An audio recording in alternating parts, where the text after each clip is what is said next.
Hi, everybody. Dan Ullman, Mike Beer, the DRF race of the day for Memorial Day Monday, race number 9 at Santa Anita. It's the Grade 1 Shoemaker Mile. $300,000 is the purse. Let's take a look at this field. You can download free Formulator past performances for this race on the Race of the Day event page at drf.com.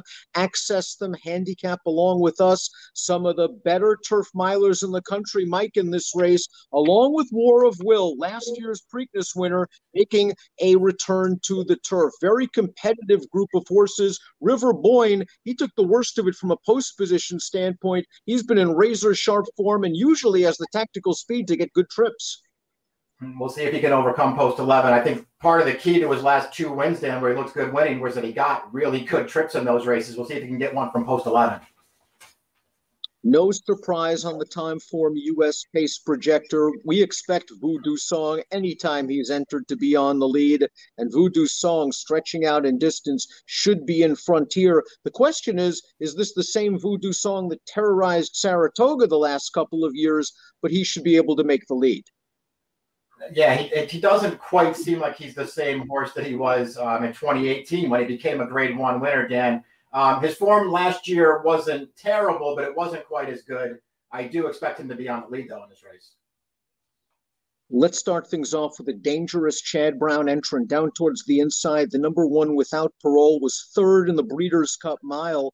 I thought he ran just fine in that race, and he was the beaten favorite in the Pegasus World Cup. I have a feeling that distance is a little long for Without Parole. He didn't run very well. He also didn't run without Lasix, but he's getting back to a firm turf course. Lasix on, back to a mile should help. His Breeders' Cup Mile makes him very tough. Yeah, I mean, I guess he makes a lot of sense in this race. To me, it'll all come down to price with him, Dan. I don't think I'd be thrilled to take a short price on a horse whose last win was in June of 2018.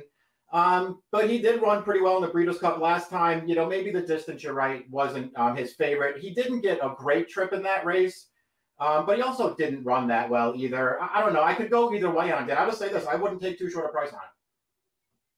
The 2 is True Valor. I didn't think he had a good trip at a big price in the Breeders' Cup Mile. He got rated really hard down into the pocket, ended up being steadied in mid-stretch. He finished evenly. He's been the kind of horse that's been trouble-prone in his career, however. The last couple of races, no match for River Boyne. I wonder if he's just a notch below the true Grade 1 horses.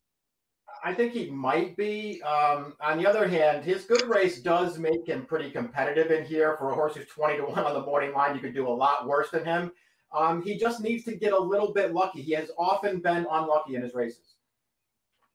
Like Without Parole, Next Chair's bombed in the Pegasus World Cup, and I'm just going to give the excuse for distance. He didn't run with Lasix that day. He has races on the back that make him competitive. His Shadwell Turf Mile of 2018, he earned a big figure at a big price. He won the Seabiscuit 3 starts back. Last time out in the Kilroe, you mentioned that River Boyne in the Open had some really good trips, and River Boyne saved ground every step of the way. Next Chair's came about 5 wide, I thought, at a crucial moment on the turn, and he was still chugging in the stretch. You give this horse some pace, he's going to come with a run. I want to use this horse.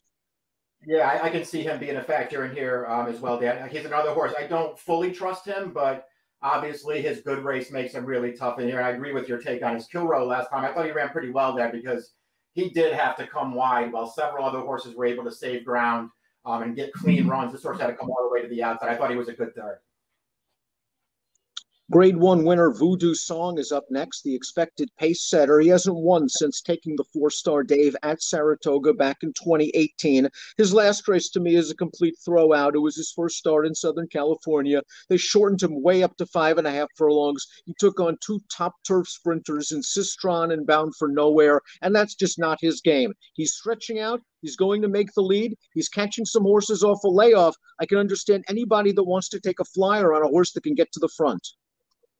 Right. I mean, it's just a question of whether you think he's the same horse that he once was when he did become a Grade 1 winner. That was August of 2018 at Saratoga, the 4-star Dave, and that's the last time this horse won a race.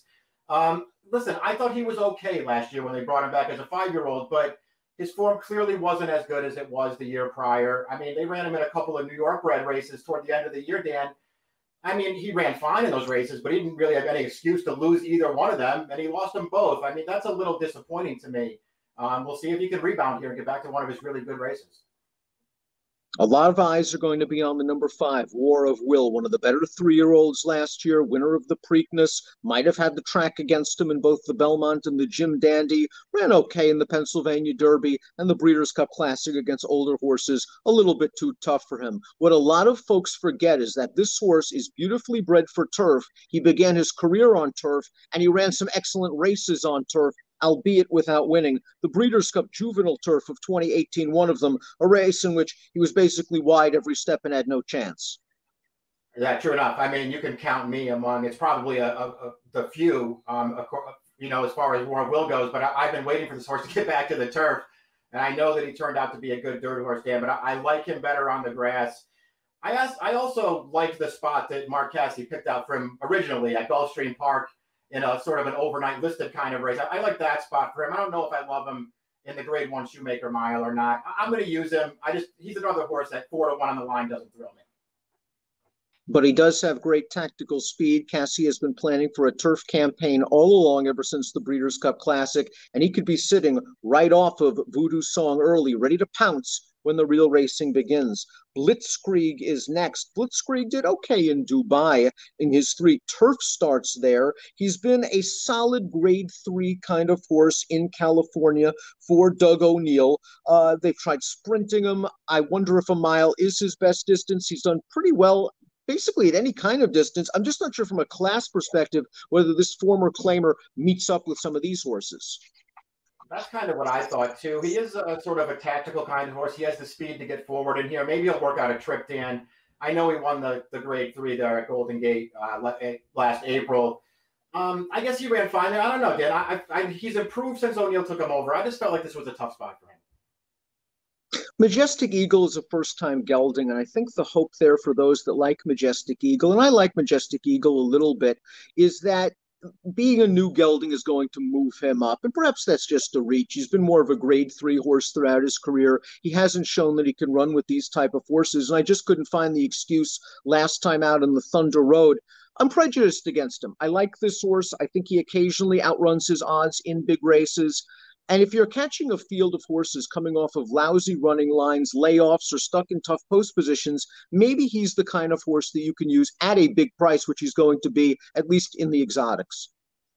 Listen, I'm not going to argue with any of that stuff because you do have horses in this race with, something to prove, a bunch of layoffs as well, surface switches, those kinds of things. So maybe at the end of the day, Majestic Eagles just found himself in the right spot at a big price. I won't argue with anybody taking that position.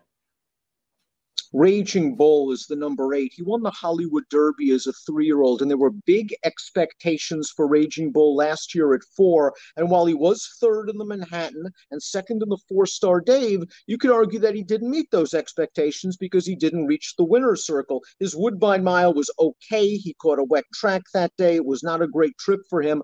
I think Raging Bull has the talent to be a top horse for Chad Brown. He's coming off a layoff. He needs some pace. I think he'll be kicking hard in the stretch. I think he has the talent to become a top horse as well. The problem is he just hasn't quite gotten there yet.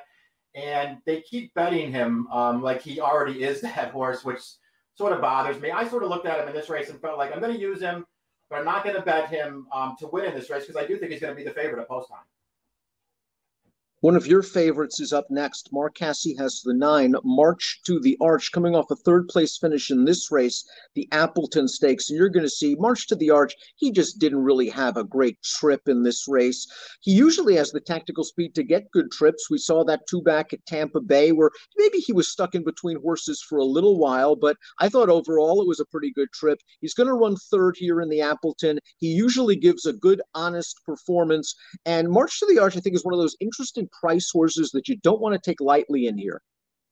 Yeah, that's how I looked at him too. I just feel like he's logical in here with his good race. And as you mentioned, Dan, he does have really good tactical speed, which he actually used last time in the Appleton to get a good position.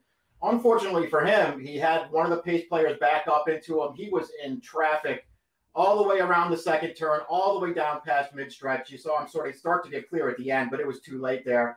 I actually feel like he ran pretty well last time in an underrated performance. A horse taking on Elders for the first time is the 10, Neptune Storm. We're going to watch his last race, the Mathis Brothers Mile, in December. He pushed the pace that day. He just couldn't show that oomph in the stretch. He finished third to Mo Forza, a 3-year-old that just seemed to have his number last year. I'm a bit surprised that this horse isn't a little bit closer on the Timeform US pace projector, because I think fresh speed is what he's going to show in here. And I think they're going to try to get him really forward just off of Voodoo Song. Me too. I think you're going to see him get forward in this race. We'll see if he can take the step forward he needs to take here as a 4-year-old. That is not out of the question. Look, his turf form overall was fine last year. I can't say that I was a huge fan of this horse, but his turf form was fine. He could improve.